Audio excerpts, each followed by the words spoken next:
région du Saguenay-Lac-Saint-Jean comporte quelques particularités sur le plan génétique. Certaines maladies héréditaires sont spécifiques ou proportionnellement plus présentes en région qu'ailleurs au Québec et dans le monde.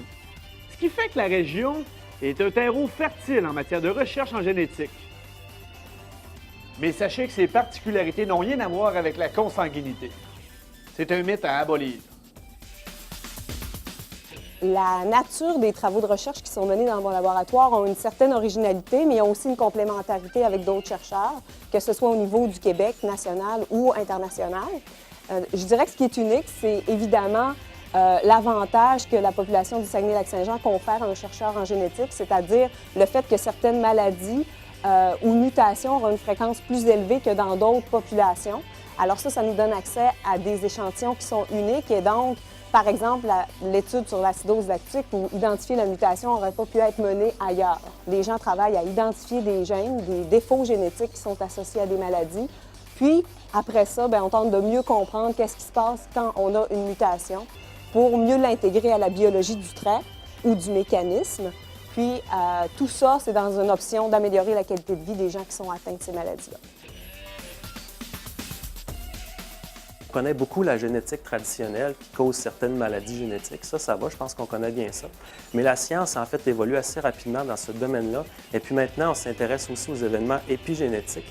Et la meilleure façon que j'ai trouvée pour décrire c'est quoi l'épigénétique, c'est en fait les accents dans la langue française. Donc, on sait que dans la langue française, lorsqu'on ajoute des accents aux lettres, bien, ça change la signification des mots.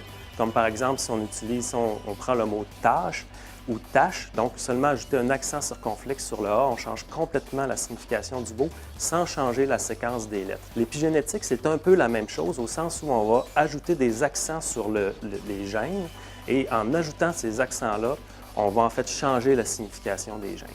Et donc, c'est vraiment l'ajout ou le retrait de ces accents-là qu'on étudie dans mon laboratoire.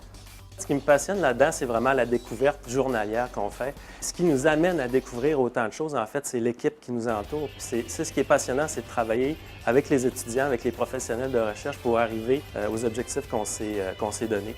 Donc, c'est non seulement la science qui est intéressante, mais c'est de le faire en équipe, de le faire avec des jeunes qui veulent apprendre, qui veulent contribuer et qui sont passionnés eux aussi par ce qu'ils font. La qualité la plus importante qu'il faut avoir en recherche, c'est vraiment d'être passionné et persévérant. Parce que la recherche, ça s'étale sur plusieurs années. Donc, si on veut être capable de terminer ce qu'on commence comme projet, il faut vraiment être persévérant, mais aussi il faut être passionné. Parce que sinon, il y a des embûches. Il y a beaucoup de succès, mais il y a aussi beaucoup d'embûches pour arriver à nos résultats. Un autre bel exemple de recherche appliquée à la région.